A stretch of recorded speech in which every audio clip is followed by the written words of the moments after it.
I thought my life was completely normal. Nothing special ever happened to me. No big surprises, no secrets, no hidden past. But one phone call changed everything. And the worst part? It wasn't even meant for me. It was a quiet Tuesday afternoon when my phone rang. I almost didn't answer because I didn't recognize the number.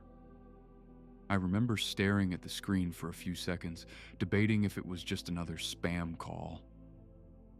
I wish I had ignored it. "Hello?" I said, unsure. "Is this Daniel Carter?" A calm professional voice asked. "Yes, who is this?" "My name is Mr. Whitmore. I'm an attorney. I'm calling regarding an inheritance." "An inheritance?" I actually laughed. "I think you have the wrong number," I said. "No one in my family has money." There was a short pause on the line. "No, Mr. Carter," he replied slowly. "I'm quite certain I have the right person." Something about the way he said it made my chest tighten. "I'm calling about your grandfather." I froze. "My grandfather?" I repeated. I hadn't heard that word in years, not since I was a kid. "I'm sorry," I said carefully. "I think there's some confusion. Both of my grandparents passed away a long time ago." Another pause. Then he said something that made my stomach drop. "Not that grandfather." I didn't understand what he meant. "What are you talking about?" I asked. "The man who passed away last week," he continued. "You were listed in his will." I stood up without even realizing it. "This doesn't make any sense," I said. "I don't have another grandfather." But deep down, something felt wrong. "I believe it would be best if we met in person," he said. "There are documents I need to show you." I hesitated. Every instinct told me to hang up, but curiosity, or maybe something else, stopped me. "When?" I asked. "Tomorrow morning," he replied. "My office at 10 a.m. I agreed before I could change my mind. That night I couldn't sleep. My mind kept replaying the call. Another grandfather? It sounded impossible. But there was something about his voice, something too confident, too certain. I tried to ask my mother about it. "Hey, did I ever have another grandfather?" I asked casually during dinner. She froze, just for a second, but I noticed. "What kind of question is that?" she said quickly, forcing a smile. "I don't know. Just curious." She looked away. "No," she said. "You're overthinking things." But I knew she was lying. I could feel it. And that was the moment everything started to change. The next morning, I went to the lawyer's office. The building was old, quiet, almost empty. It didn't feel like the kind of place where something life-changing would happen. But I was wrong. Very wrong. Mr. Whitmore was already waiting for me. He was older, maybe in his 60s, wearing a dark suit and glasses. He looked exactly like how you'd imagine a lawyer handling something serious. "Mr. Carter," he said, standing up to shake my hand. "Please, sit." I sat down, trying to stay calm. "This is probably some kind of mistake," I said. He didn't respond immediately. Instead, he opened a folder and slid a document across the table. "Before we begin," he said, "I need to ask you something." I nodded. "Has your mother ever spoken to you about a man named Richard Hale?" The name hit me like a punch. I'd never heard it before, but somehow it felt familiar. "No," I said slowly. He studied my face carefully. Then he sighed. "I was afraid of that," he said. "Afraid? What's going on?" I asked, my voice shaking slightly. He leaned forward. "The man who passed away," he said quietly, "was your biological grandfather." My heart stopped. "That's not possible," I said immediately. But even as I said it, I felt something breaking inside me. "There must be some mistake," I added. "I assure you there isn't," he replied. Then he turned the document toward me. "Take a look." My hands were shaking as I reached for it, and that was when I saw it. My name, clearly written, along with a statement that changed everything. I thought it was a mistake, but I was wrong. And what I discovered next shocked me. I stared at the document, trying to make sense of the words. It didn't feel real. This has to be fake," I said, my voice barely above a whisper. But Mr. Whitmore didn't react. He simply watched me. "Mr. Carter," he said calmly, "the man who passed away, Richard Hale, left a significant portion of his estate to you." I shook my head. "No, I don't even know who that is." "I understand this is difficult," he replied, "but the records are very clear."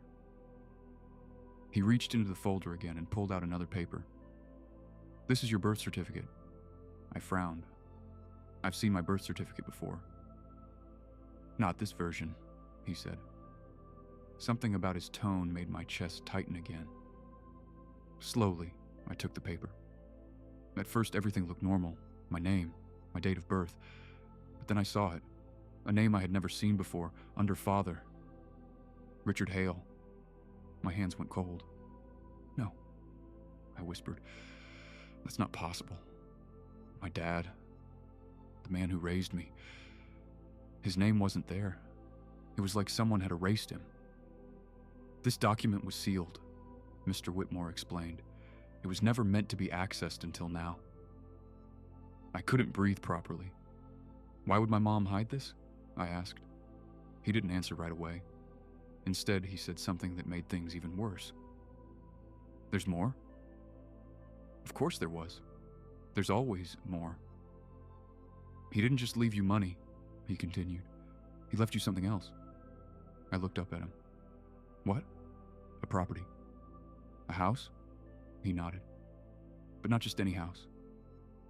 I felt a strange chill run through me. "It's where he lived," Mr. Whitmore said. "And where your mother grew up." Everything inside me stopped. "My mom?" I repeated. "Yes. That's impossible," I said quickly. "She grew up here. She's told me that 1,000 times." Mr. Whitmore gave me a look I couldn't read. "Are you sure about that?"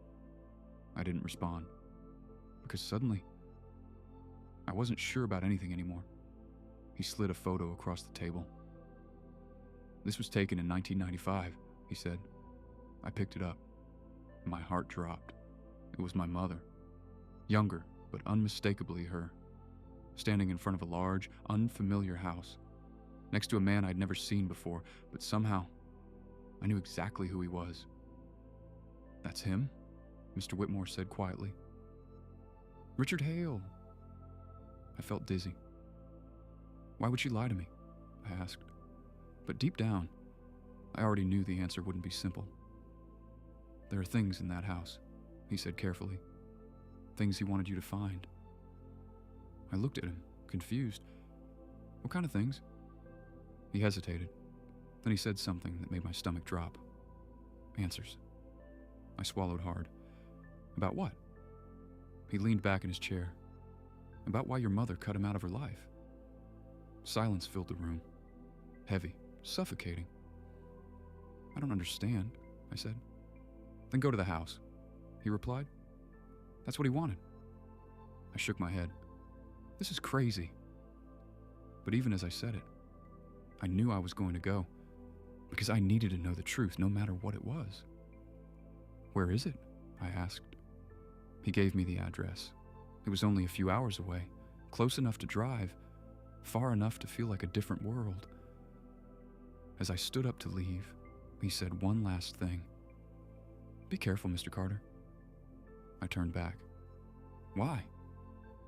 He looked at me with a serious expression. "Because some secrets," he said slowly, "are hidden for a reason." I didn't understand what he meant. Not yet. But I would. And I would regret it. Because the moment I arrived at that house, I realized something was very wrong. And the worst part? Someone was already inside. The drive felt longer than it should have. Every mile made the air feel heavier. I kept thinking about my mom, about the way she froze when I asked her that question. She knew. She had always known, and she never told me. That thought alone made my chest tighten, but something else was bothering me more. Someone was inside the house. Mr. Whitmore's warning echoed in my head. Be careful. I finally reached the address just before sunset. The house stood at the end of a narrow road, surrounded by tall trees. It looked old, abandoned, but not completely. The windows weren't broken. The yard wasn't overgrown. It felt like someone had been taking care of it. That didn't make sense. If Richard Hale had died a week ago, who was maintaining the place? I parked my car slowly, my heart pounding. For a moment, I just sat there, watching, waiting. Nothing moved, no lights, no sound, just silence. I almost convinced myself that I imagined it, that no one was actually inside. But then, I saw it. A curtain moved, just slightly, from the second floor. My stomach dropped. I wasn't alone. Every instinct told me to leave, to get back in the car and forget all of this, but I didn't, because I needed answers. I stepped out of the car. The gravel crunched loudly under my feet, breaking the silence. Hello? I called out. No response. I walked closer to the front door. It was slightly open. That made my heart race even faster. Who leaves a door like that? I pushed it gently. It creaked as it opened wider. Hello? I said again, louder this time. Still nothing. The air inside was cold. Not just cool. Cold. Like the house hadn't been lived in. And yet, something felt off. I stepped inside. The door closed behind me with a soft click. I flinched. The living room was frozen in time. Old furniture, dusty shelves, faded photos on the walls, but there was no thick layer of dust. Someone had been here recently. I moved slowly, my eyes scanning everything. Then I noticed something strange. A light was on. Down the hallway, a warm, dim glow coming from a partially open door. My heart started pounding even harder. Someone was definitely here. I took a step toward the hallway, then another. Each step felt heavier than the last. Is anyone here? I asked. Silence. But I knew I wasn't alone. I could feel it. I reached the door. My hand hesitated on the handle. Then I pushed it open. The room inside looked like an office. A desk, papers, bookshelves, and a chair. Still moving slightly, like someone had just stood up. My breath caught. Hello? I said again. Nothing. But then I heard it. A sound behind me. Footsteps, slow, deliberate. My heart nearly stopped. I turned around quickly, but the hallway was empty. No one. I stood there, frozen, trying to convince myself it was just my imagination. But then it happened again. Another step, closer this time. I backed into the room without thinking. Who's there? I shouted. No answer, only silence, and then a voice, low, calm, right behind me. You shouldn't be here. I spun around, and my heart dropped. A man stood in the doorway, tall, pale, watching me like he already knew who I was. I couldn't speak. I couldn't move. Who are you? I finally managed to say. He tilted his head slightly, like he was studying me. Then he said something that made my blood run cold. I've been waiting for you. Everything inside me screamed that this was wrong, very wrong. What do you want? I asked. But deep down, I already knew this wasn't just about the house or the inheritance. This was something much bigger and much darker, and I had just walked straight into it. I've been waiting for you. Those words echoed in my head. I couldn't move.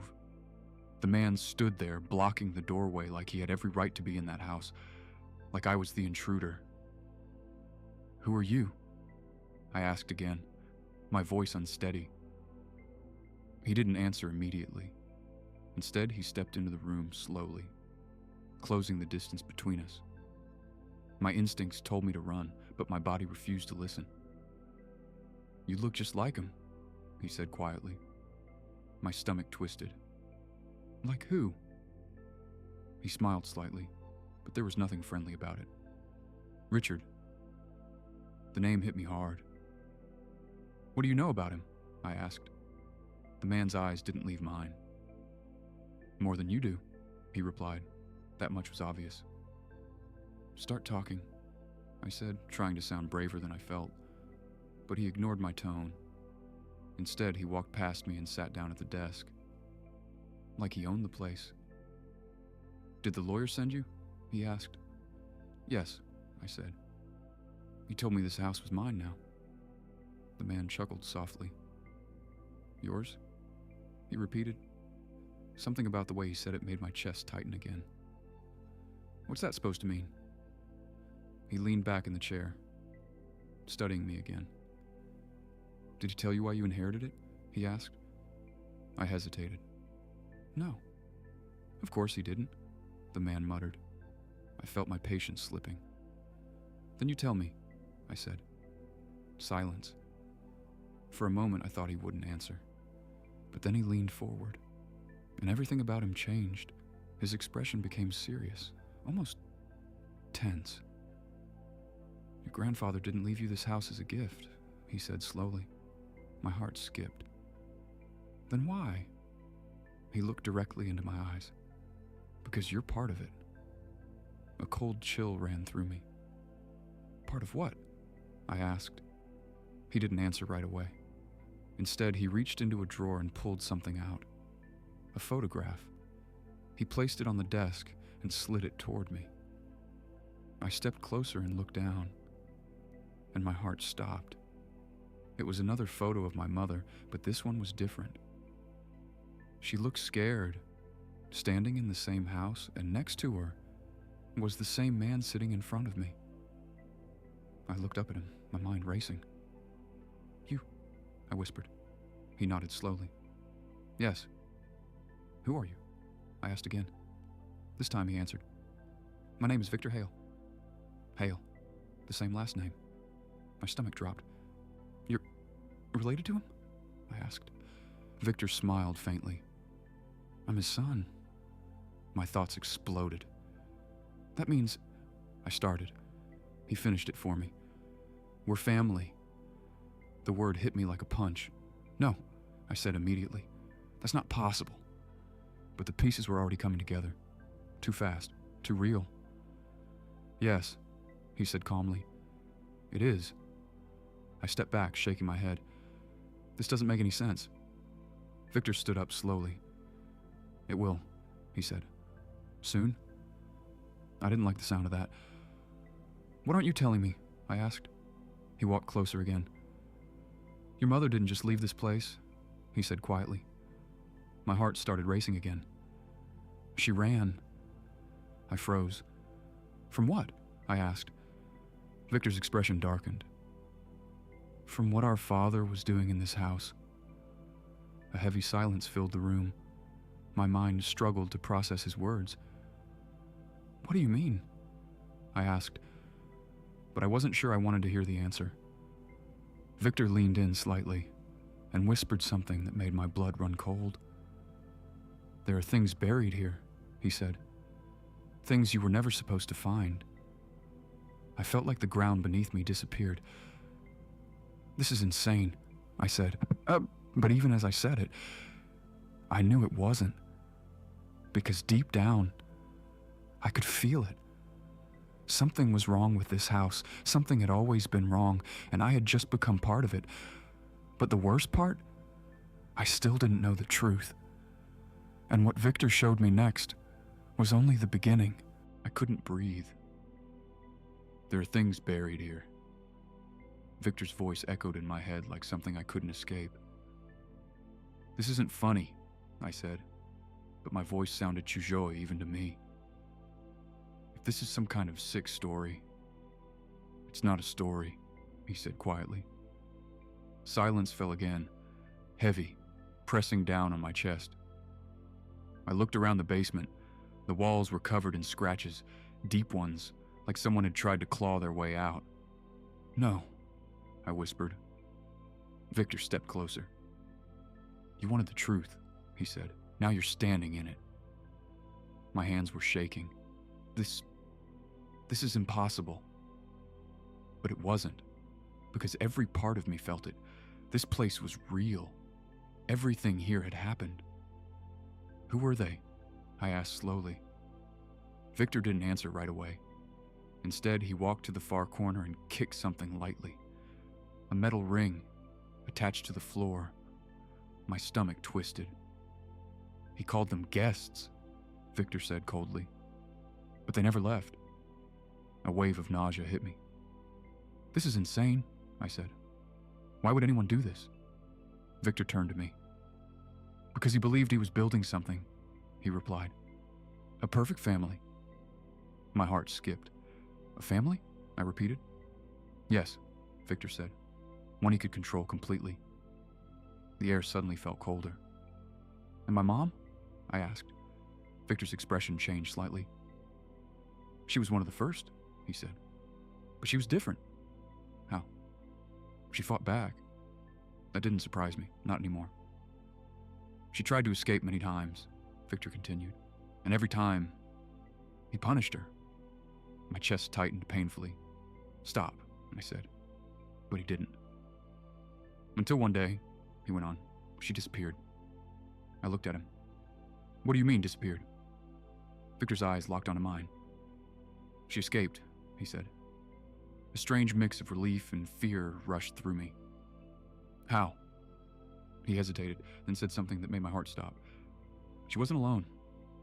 The room spun slightly. What? Victor took a step closer. She was pregnant. Everything inside me froze. With me? I whispered. He nodded. Yes. My legs felt weak. That's why you exist, he said. You weren't part of his plan. My mind raced. Then why didn't he find us? I asked. Victor smiled faintly. Oh, he tried. A chill ran down my spine. What do you mean? He spent years looking for her, Victor said. Years. I swallowed hard. And when he couldn't find her, Victor continued slowly. He started preparing. For what? I asked. His expression darkened. For you. My heart dropped. That doesn't make any sense. It will, he said quietly. Before I could respond, he walked toward the stairs. Come on, he added. There's something else you need to see. I didn't want to follow him. Every instinct screamed at me to run, but I couldn't stop. Not now. We went back upstairs. The house felt different, heavier, like it was alive. Victor led me into the office again. The chair was still slightly moving, like time hadn't fully caught up. He opened a drawer and pulled out a thick folder, then placed it in front of me. What is this? I asked. His final plan, Victor said. My hands trembled as I opened it. Inside were photos, documents, dates. And then I saw it.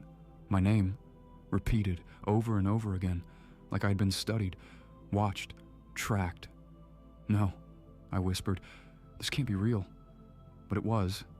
Every page proved it. He knew you were out there, Victor said quietly. My chest tightened. For years. I flipped through the pages faster. School records, addresses, photos of me, from a distance, without me ever knowing.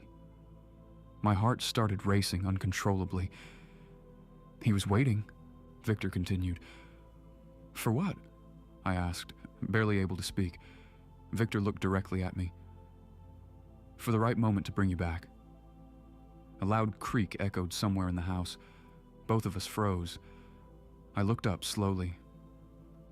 That wasn't me, I said. Victor didn't respond, but I saw it in his face. He heard it too. Another sound, closer this time, a step, somewhere above us. My blood ran cold, because there was only one person who should be here with us. And it wasn't Victor. The sound came again. Slow, heavy, right above us. My heart started pounding so hard it felt like it would burst out of my chest. "Victor," I whispered, barely able to breathe. "Who else is here?" He didn't answer. That scared me more than anything. Another step. Closer now, deliberate, like whoever it was wanted us to hear every movement.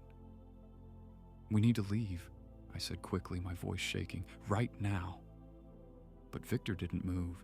He just stood there, staring at the ceiling, listening, waiting. "You don't understand," he said quietly. My chest tightened. "Then explain it," I snapped, louder this time. But deep down, I already felt it. The truth, cold, heavy, coming straight for me. Victor slowly looked at me, and for the first time, I saw real fear in his eyes. "He's not gone," he said. The words hit me like ice. "What do you mean he's not gone?" I asked, my voice breaking. "Richard," Victor said slowly. "He never really left this house." "That's impossible," I said immediately. But even as I said it, I didn't believe it, because something in the air felt wrong, too heavy, too alive. Another step. This time, right above the staircase, I felt it deep in my chest. Whoever was up there was coming down. "This isn't real," I whispered, but it was. Every second of it, every breath, every sound. Victor suddenly grabbed my arm, hard. "We don't have much time," he said. "For what?" I asked. He hesitated, and that hesitation terrified me. Then he said it. "He didn't leave you the house," Victor said slowly. My heart skipped. "He brought you back." Everything inside me froze. "What?" "You were always part of this," he continued, "from the moment you were born." My mind refused to accept it. "No," I said. "That's not true." But the fear kept growing, spreading, like something waking up inside me. "Your mother didn't just run," Victor said. "She hid you." A loud creak interrupted him. The first step of the staircase, someone was walking down. Slow, measured, like they had all the time in the world. My breathing became shallow. "Victor," I whispered. But he wasn't looking at me anymore. He was staring at the doorway, frozen, like he already knew what was coming. I turned slowly and saw it, a shadow, stretching across the floor, long, unnatural, moving closer, step by step. My legs felt weak. "This is where it ends," Victor said quietly. My heart dropped. "What do you mean?" I asked, but he didn't answer. Instead, he stepped back, away from me, like he was giving something space. "Victor?" I said, but something changed in his face. It wasn't fear anymore. It was something worse, acceptance, like he had been waiting for this moment. "You finally came back," a voice said. Deep, calm, familiar. My entire body froze, because the voice, it didn't sound like a stranger. It sounded like something I had heard before. Somewhere deep in my memory, something buried, forgotten. The shadow reached the doorway. And then I saw him. An older man, pale, still, watching me like he'd been waiting his entire life for this exact moment. "Daniel," he said softly. My heart stopped. Every part of me went cold. "I've been waiting for you." My thoughts shattered. This wasn't real. It couldn't be. But the way he looked at me, like he knew me, like he owned me, said otherwise. I tried to step back, but I couldn't. My body wouldn't listen, because something inside me was pulling me closer. "You don't remember, do you?" he asked calmly. I couldn't speak. "You were here," he continued, "a long time ago." My chest tightened painfully. "No," I whispered, but flashes hit me. Dark rooms, Cold walls, voices, screams, and then silence. "You were always meant to come back," he said. Every word felt like it was sinking into me, becoming part of me. "This isn't about inheritance," he continued. "This is about completion." My heart started racing uncontrollably. "Completion of what?" I forced out. He smiled slightly, and that smile terrified me more than anything. "Our family." Everything inside me broke, because in that moment, I understood. This was never random, never an accident, never just a call. It was planned. Every step, every moment from the beginning, and the worst part, I didn't run. I couldn't, because something inside me recognized him, accepted him. And that was the moment I realized I was never supposed to escape this place. I was always meant to return.